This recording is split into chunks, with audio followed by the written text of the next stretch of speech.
Welcome back to this weekend's Showdown. Welcome back, everybody. I'm glad you guys are with us, and we have a special guest returning again as Jeff. What is up? It's been way too long. Way too long. Jeff's been a busy man, but he is glad to be back, and he was excited. It's a random Tuesday. I get it, guys. Labor Day was yesterday. Everyone was busy, but we got Jeff back for today. And the cards are interesting. Cubs had a good week, so some of the Cubs cards are in here, but there's some wacky cards. And the cards always are brought to you by Showdown Card Bot at showdownbot.com, at MLB Showdown Bot on Twitter. Thank you, Matt Gula, as always. He couldn't make it today because he chose football over baseball tonight, and that's what I. Yeah, no, I'm kidding. He's got a fantasy draft. I've actually been desperately kind of wanting to get into fantasy football after a few years away, but you know what? No, baseball all the time. Yeah, let's go. My fantasy football league fell apart this year. It was a shell of itself last year, and then this year they were like, nah, we're done. So I'm okay with that because again, I like to focus on baseball anyway. You're right. Now, first up, we have Mr. Frank Schwendell. I love this guy because one, he's on my fantasy baseball team. And so I know a lot about him, but he had 5 home runs this week. He had 13 RBIs and 8 runs. He had 500 OBP. He's absolutely on fire. He's absolutely crushing. Obviously, the Cubs did really well this week, so you're going to see a lot of Cubs. The card itself, pretty damn good. I mean, if you're going to get a 9 that homers at 16, I feel like you're pretty happy about that. This is our Sosa. I'm trying to think. Was Sosa 01? Sosa 01 was a 9. It's 2000 was. Yeah, that's true. 2000 he was an 8. I kind of feel like for less than. I mean, it's tough spending that much money for on base 9s. Well, I think it's just tough because he's a first baseman. You're not really getting any value there, and he's the C speed. But if you just that's true. If you just look at a 9 that homers at 16, I think this is who's Andres Galarraga pennant run. When he's with the Braves. Yep. He's a 9.16. I think he's a C speed. Don't quote me. I'll Google it right now. Yeah. But I know he's this thing. Let's just hypothetically say this card was a shortstop +2 or a left field, +1 or something. I feel like that would probably push it over the 500 point. Precipice. So for example, Galarraga 9, first base +0, 16 home run, and he only has 1 double, and he has all 4 strikeouts. But he's B speed and he's 30 more points. Well, that's pretty close comparison. Yeah, no, that's why I knew this card felt okay for the price. Galarraga in my league, he raked. I mean, a 9.16 is gonna rake. No, I think this card's completely realistic to be on a team. I think it's accurately priced. I don't love the C speed. Yeah, first base +0, but first base, who cares? You're supposed to have a player like this playing first base. Yeah. Also, I feel like it's fitting. I feel like I have to slap this in there that the week that we have 6 Cub cards is the weekend that I also went to my first Wrigley game, which was pretty wild. And I got to see Schwendell. I got to see the whole crew, man. No, we're talking about Schwendell. Of course. What's his name? Oh my God, Patrick Wisdom has been just out of this world as well. He just was outside, if I'm not mistaken. Oh, he was on the almost on the shame list this week, but I decided not to put him in. I went with a different player because I thought there was a bigger shame. He's a rookie. We have to stick away. It's funny to say rookie, but he's an old rookie because he was in the minors so long. But again, this card, 100% getting drafted. Though, again, I don't like C-Speed guys, but if this guy's available, you take a power bat under 500 points. This is a huge bat. Yes. I mean, he's got, what has he got? 33 homers, or he's got 11 homers on the season, 33 RBIs, but he's only got 143 at-bats. So he hasn't played, at all, and he's got 11 homers. He's just on a tear right now. It'll slow down. This card will not end up being that. I wonder if that's only his Cub stats. No, that's his whole stats. I know he played in Oakland this year, but only for 20 at bats. Okay, so that is his full stats. If this card was an on-base 10, it would be pushing 600 points. Oh, if not well above it. So I feel for below I've spent 470 on on base 10s that are just like I spent 19, 20 $460 homer. on base 8s. Right. Like, this is fine. This Yeah. is like, this is on a team, right? Yes, absolutely. Next up, I wanted to get your take on this card because it is wacky. Eleverto Modesta, he's a fast guy. Like, he's like a league leader in steals all the time, but he hasn't played. He's been hurt, I believe, if I'm not mistaken. And someone could correct me if I'm wrong. But he's got 7 stolen bases in the season, 6 of them this week. Again, he's a really fast stealer, but he's not been playing. He had a home run this week, 4 runs. But this card, again, so small sample. That's why you got the on base 8. And he's got 50 at bats and 5 homers. So it's a wacky card.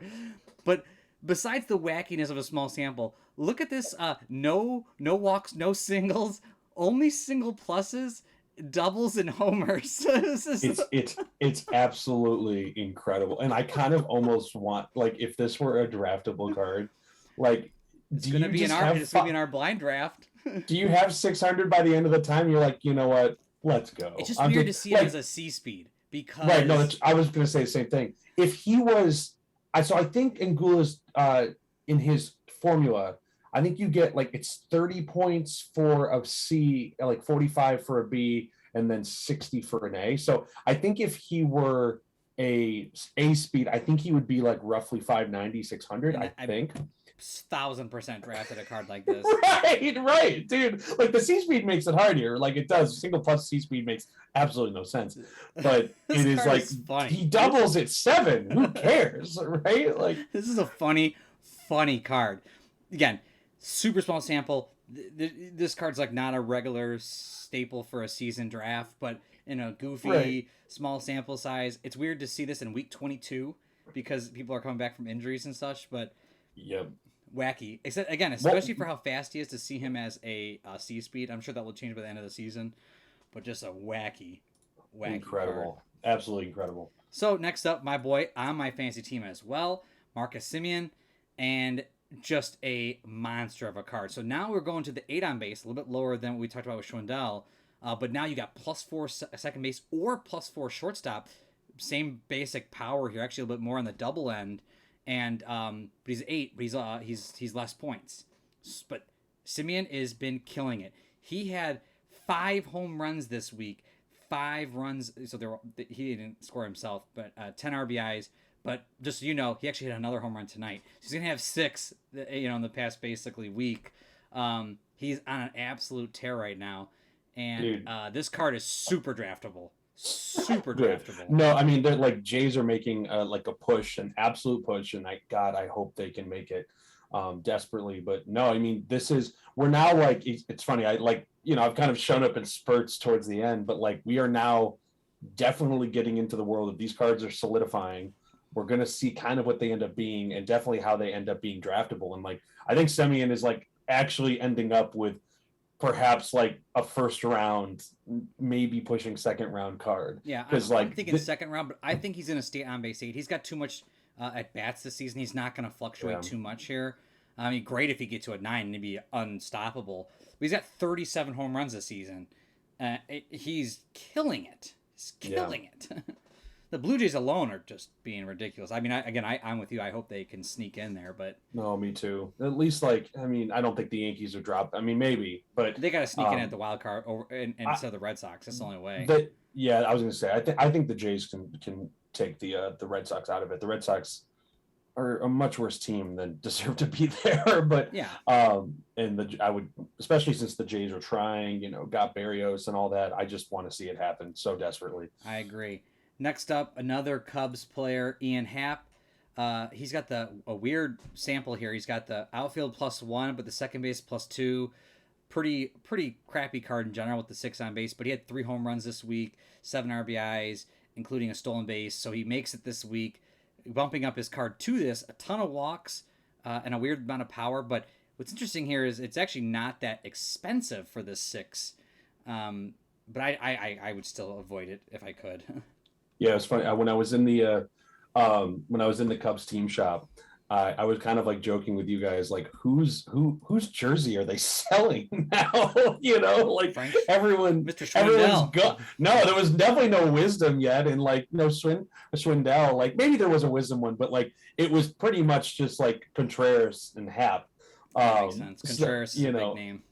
Yeah, and I will say, like, one of the things that was pretty remarkable to see, like there was definitely a vibe there in Wrigley and I love old stadiums, so I was definitely kind of there, really connecting with it. But the crowd clapped like crazy for, they gave it to Contreras. It was kind of amazing to see. Absolutely. Like especially for a team that's like very much out of it. It was pretty cool. So yeah, no, nothing really much though to say about Ian Happ. Great looking art. I mean, he did great. Gula does some good job with these cutouts. These are great pictures. Does. There's like actual like conversations between like, of course, like Matt and Peter, who do like the extra glow, and then like Agula does like the limited glow, because I think the 2001 cards do have generally limited glow. 2000 is like kind of, I think, like too much. So like there's definitely like a very like a difference of opinion there. I was a big glow person back in the day, but I like Gula's. I mean, so one thing I hate, I just got done making some cards, and the Reds have red jerseys with red backgrounds, and it's so hard to see. But this is a blue on blue, but that little white outline is enough to crisp it and makes it just look like it's in focus versus the background that's not in focus, and it really pops off the page. I like the subtle glow. I've been trying to do it a little bit more with my 96 set, but I think Gula really nailed it on the head with the small glow. Yeah, I'm just pro glow. I just like glow. Pro glow. Pro glow sounds like a rave I should go to. But yeah, I am pro glow. Yeah, right. Next up, shame of the week. Cody Bellinger goes 1 for 16 this week. Again, he's only played like half a season. We're not even filled the season, but he's only got like 300 at bats. But he's like 9 homers, batting 165 with a 240 on base. I mean, this card is bad. It's so bad. But the 5 on base is really, really poor. And then a weirdly gigantic walk range. Like if you somehow got the advantage, you're like walking or homering, and a random triple here. But like, man, he's having a bad season for only playing half the year. I'm trying to remember, what was his 2020 like? Monster. Was he a monster in 2020 specifically? I thought so. I'm bringing up his stats. I'm checking now. I'm just running it through the bot. He had a 333 on base, so I bet he was an 8. But he only had 12 homers. He was good. He wasn't like out of this world. I mean, he was a high 700s OPS. 330 on base, 229 batting average. So he was okay, but his 2019 406 on base with 47 homers. That's what I was saying. He's really sort of fallen apart here. But no, that's what I was about. Hurt, wasn't he? No, that was he's definitely been hurt. I'm pretty certain of that. I don't know that for a fact, but I knew his 2019 was it was one of the best cards in the set. That's why I picked him this week, because I was like, everyone knows him being good, and it's like, this is not the card that people know him by, but right now, this is where he's at, and it's sad. You run him through the 2019, run Cody Bellinger through 2019, the stats version 1 on the bot. He is 640 points, which is ridiculous. And I was going to say, if you take that 2019 versus 2020 and 2021 combined, oh God, right? It is like, and I know I can do that. It's bad. And I was about to say, like, I can't think of again, I know he's had injury stuff going on. It's tough for me to feel super bad for the Dodgers in a general sense. I don't really care about the Dodgers too much.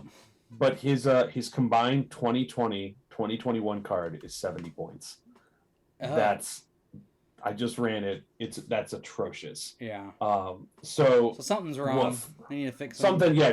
I mean, again, I would like for Cody to figure it out, because I feel like he kind of hit that legendary status with one of the best cards we've seen in best hitter cards in a given year we've ever seen. And this is sad. I don't want to see this. So. Yeah. But speaking of how we hate the Dodgers, Max Scherzer goes to the Dodgers and becomes even better of a pitcher than he was.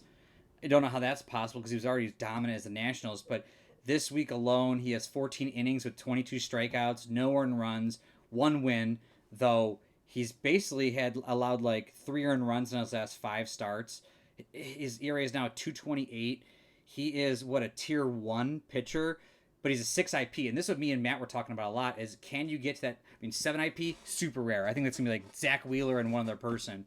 But like 6 IP is going to be really nice in this 2021 set because it's going to help with the relievers a lot. And if you can get a guy like this, I mean, this is late in the season, week 22, and he's got no doubles. And he's a tier 1, 670-point pitcher in week 22. This is, God, Dodgers. Damn. I know. Ridiculous. So I like running Scherzer. His stats are actually kind of like even breaking the bot a little bit because like he's only there. So we've talked about before. There's an accuracy tab now, which is super fun to actually see to really get a quick view of the different types of cards the versions. But then you can see the accuracy, like again, that's kind of Google's accuracy, like how close it gets, of course. And the best one here is only 90% accurate, which is actually pretty unusual. And basically it's really close to batting average, really close to on base, but where it's missing is the slugging is pretty like almost off by 100 points. So I don't know if like eventually he's going to kind of fall into a better card that will kind of define his stats better. Because like based on this card, will not give up enough home runs based on how much he's done this year, and same thing with doubles. But still interesting. I mean, eventually, if this is how it works out, this is the card he's going to get because it's as close as it is. But yeah, it's freaking bananas. I mean, Absolutely. We all know that. So yeah, ridiculous. Next up, Rowan Wick. Never even heard of this guy, but I did just pick him up on fantasy because he's been having a really good, again, another Cubs player here, having a really good week. And he's coming out of the bullpen here. So this week he picks up 3 saves, had a 1.8 ERA, 8 strikeouts in 5 innings. Doing really well for the Cubs right now. So a little bit of a highlight here. You go with the tier 2 pitcher, but I mean, no doubles here. This is a definitely draftable card. Super good stud coming out of your bullpen. He's gonna light it out, lights out for him. Yeah. This is again, like I've finally started to normalize my reliever points to 2001. Right, it was so off with 2000 forever. I think for all of us. I've been doing this, I forget. I think my cousin or someone was like, "That guy's too expensive." I'm like, maybe you don't understand 2001. No, right? It ain't that bad. we kind of purged those cards out. Like, love those cards. Love John Johnstone. But it just doesn't follow, normal thinking, right? Rational thinking. And like Bob, we're all about to do a 2000s, league, and we're all about to get kind of whiplashed into the other points. So absolutely, but he has a great week, great card. And then somehow Zach Plesac makes it this week, even though he kind of because he you know why? Because he got that win against Boston. Which I don't think he should have. He only pitched. He pitched 5 innings. So he pitched a minute, but he was terrible. So he got 2 wins this week. He had 12 strikeouts in 12 innings. His card's a tier 3. I think this is gonna be very standard for the season, except for maybe 5 IP instead of 6 IP. But I think that's gonna be what we're gonna see a lot this season. Is 3 controls that are like 1 through 17 out. We're gonna see a lot of those. Yeah. It's. Yeah, I don't know. I always try to take a card on the control 3 guys and like control 2, but like it's just spend 420. That's exactly. Every time I see 420 points or anything over 400 tied to a control 3, I'm just like instant no. Like I don't care. I'm even instantly taking a 10-point guy and rolling my luck for 4 innings. And spending money on Rowan Wick or something, honestly, and then I have money left over. We've played enough games to know that if you can get a guy, maybe a 1 control, and just roll hot for a couple innings, every once in a while you're going to lose. But realistically, for the 400 points that you're going to save, you might get more winning percentage out of your other player that you picked up. And so therefore, do I want Max Scherzer? Fuck yeah, I want Max Scherzer. But like, I'm not spending 420 on Zach Plesac. No, look, because he's gonna blow game, and like, I almost feel like in our leagues we could start looking at something almost like points per win. Well, look, he's gonna get lit up 10% less than a control 1 and 15% more or less than a control 2 just by rolling on the D20. Right. But the other guy's only going to cost me 50 points, 10, 20 points. Right. Even a guy with a home run in his chart, that's I would much rather have. Like my Robbie Ray from 2020, which shout out to Robbie Ray, is going to have a sweet comeback card this year. Well, that guy was 10 points. He was awesome. No, and that like same thing. I rolled with 10 pointers and I got a bunch of wins from them. Yep. Sometimes they blew it, but it's fine. I pulled them out, and I think the best example from our 2020 league was it Jordan Montgomery? Yeah. On the Yankees was, I think he was 110 points or something. Can't remember, but gave up a home run. I can't remember his card off the top of my head, but it was not a great card. It was like a 100-point card that gave up a home run. We're above average. We're much above average. He had like his whip was like the best in the league. He had like 3 wins and he spent like 100 points on it. And it was just like, dude, and like Absolutely. Spending 400 points for a not surefire win, and not saying like, again, if you get hot, you're going to win. If you don't, like, this guy gets blown up. I know that's all of Showdown, but it's hard to stomach it when you're spending money. Absolutely. Next up, we got, I'm guessing this is Adbert Alzolay. Adbert Alzolay. I mean, you went to the Cubs game, so I didn't. I didn't see him pitch. So I got to see Kyle Hendricks pitch, which was pretty cool. So yeah, people were psyched. So he is interesting because he starts some games, but he got a save the other day, and then he got a win out of the bullpen. But then he also has like a couple starts. I think they've moved him to the bullpen since he's been a starter. So this week he had a save and a win, 5 innings, no earned runs. But before that, he got kind of lit up by Miami. So he's all over the board. So that's why he's got this strange card where he's a 6 control, like tier 2 pitcher with a homer, but like also 5 IP. It's a really strange card. I mean, dude, would you rather have this card or Zach Plesac? I'm taking this card. You're taking this card? I'm taking Plesac. Plesac, a 3 control for 420, 50 more points. Dude, the 10% chance of extra base hit. But I get my 6 control. If Plesac was like a 1 or 2, I might agree with you, but like, no way. A control 3 is enough to sway me for basically the same amount of points. What did Garrett Cole do? What do you mean? What was Garrett Cole's card for 2020? Oh, it was a control. I think it was a control 4. But he gave up a home run. But he gave up the home run. But I think he was like a 1 through 18 out. So it's like, right. That's what I was about to say. He was a 19 single 20. He was a 19 single 20 home run. I think much different than this card. Exactly. If there was no 19, if that 19 was a single, we'd be talking way different. And honestly, that's actually true. I will agree with that. If that 19 became a single and this became 400 points, I would absolutely be more. You're right. The two extra base hits there kind of sucks. Like, I don't like double cards. Like, they have 2 doubles on them. Right. I just don't like that Zach Plesac card for 420. So maybe my hate for that card is overriding my logic. Yeah. If this was 300 points though, then we'd be talking. It's just like at this amount, it's like we're all like, our whole league is like, of course we love 20 home run, and I shouldn't say love, but we do love 20 home run guys. But like all of us, like the moment you add a 19 double in, we like we start like walking away slowly. Yeah, we're like, ooh, you know. Yeah. So, and know it's wild. I just ran the card to the bot. Based on the simulation for the number of batters he's faced, which is how many he has. He's faced 463 batters this year. And he has 20. He's given up 24 home runs this year, and the bot predicts he would give up 24 home runs. Wow! So it's exactly on with that. The only part that's a little off is the doubles. That the actual 17 the bot is 24. Singles is directly on. So it's this version that we're seeing is eerily accurate to what his actual showing would be. It'll be interesting if he does start becoming more of a relief guy, how this card will morph towards the end of the season. You know what's going to suck, though, is because of the home runs he's already allowed, he won't get enough innings to, like, bring that, like, home runs per inning number down. Right.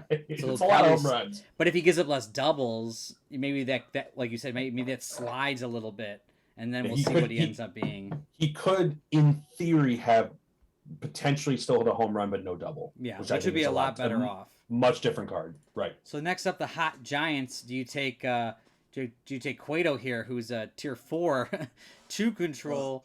So let's look at this card compared to Zach Plesac. So Zach Plesac was 420, and he has 1 more IP and 1 more control. This card's 250. I take this for 250. Yeah, I don't like this card. So trust me. Don't get me wrong. He had a terrible week. He lit up like 6 earned runs against Milwaukee. Now he's on the IL. But the Giants are hot. So Giants are crazy cool right now. This card but what we're kind of getting at, if you're listening, is there's value in some of these lower pitchers here. Like, I'm only giving up one control. Now, again, I say it the other way, like, give me one more control, I want it. But when I'm talking about punting a little bit, like when I'm trying to save value, like it's only one less control than Zach Plesac, and I'm saving like, 170 points here. That's a big difference. Now, I would punt even harder than this guy. So this is interesting. Based on, so this is in the actual 2001 set. There's actually two, or there's oh my gosh, there's actually, I'll say in the base set, there's two in PR or pennant run, but Andy Ashby, Gil Heredia, and Esteban Loaiza. Oh my God, I've never said that word out loud. Loaiza, I'm going to go with. They are control twos, out through 17, the same chart, the exact same chart. And the big difference, there's no IP5 in the 2001 set. They're all IP6. So, but the average points here is about 330. Oh, so a little this, steal. I was going to say, this feels like a steal for 250 comparative to that. I was just looking at Plesac, and I would much rather have this card than Plesac. And yeah, I don't want either for sure. one, but no, get Cueto for just the dropping the control, and then all of a sudden you have 170 points left over to go spend on a reliever to make up with that. Like 100%, right? Like this is the steal, right? Especially when you're talking about relievers like Rowan Wick here, we just looked at was like 250 at 170, exactly. You're almost there. So could you find a 200-point starter, and now you have a stud reliever that pitches not just the game that probably your punt pitcher is pitching, but also multiple other pitching appearances too. And we're talking about getting like a stud reliever. You can find a 170-point reliever that's going to do well for you too. It's just we're nitpicking here. No, I'm God. If you want to have some fun, go run the Giants cards through the bot. They are the Giants starting pitching. Gossman. Oh my God, Gossman is ridiculous. There's another. Oh my gosh, I just ran it. I just like send it to our friends. Like they're, and I can't believe I'm blanking on the name, but they're really, really, really, really, really good. I'm desperately trying to find it. Oh, it was Gossman and Logan Webb. Logan Webb has a banana. Oh, he's the reliever, right? No, he's a starter. Oh, he has a starter card. Who's their like amazing reliever? There I can find because I remember someone on the Discord was like, imagine facing Gausman and this guy's coming into relief, and it was like whoever is killing it right now. I can't remember the name either. Is it McGee? Jake McGee? Oh man, I don't remember now. Well, so they've got or no, it's Tyler Rogers. Tyler Rogers. Yeah, it was like imagine having Kevin Gausman come in, and they're talking about real baseball. Because we're looking at through Showdown Bot lines, but like Kevin Gausman comes in, and then if you somehow could get through him, because I think he's like a 6 or is he 7 IP or is he 6? For who? Gausman. Gausman's 6. Webb is 5. Okay. Oh my God, Tyler Rogers cards really. Tyler Rogers then comes in relief. You're like, game. Like, what am I supposed to do? Right, like this would be a team you construct in a draft, and they just have it as a team. Tyler Rogers' card through the bot is pretty accurate actually at 95%, and he is a control 6. He's 270 points out through 16, 17 to 20 single. Yeah, that's it. This is why we're talking about punting sometimes with a little bit of the. You want these kind of shutdown relievers, or upgrade that 9 on base to a 10 on base bat. I had a real struggle last season where I didn't have enough on base, I thought, in my opinion, where I needed to get maybe some more 10s in there. I think I threw eight power bats are great, but I think I threw too many. So yeah. But hey, that's week 22. Let's stay tuned for week 23. You never know what's going to happen, and maybe we'll have more people. Maybe we'll have Gula back too, but we'll see what everyone is doing. So see you guys later in week 23. Peace.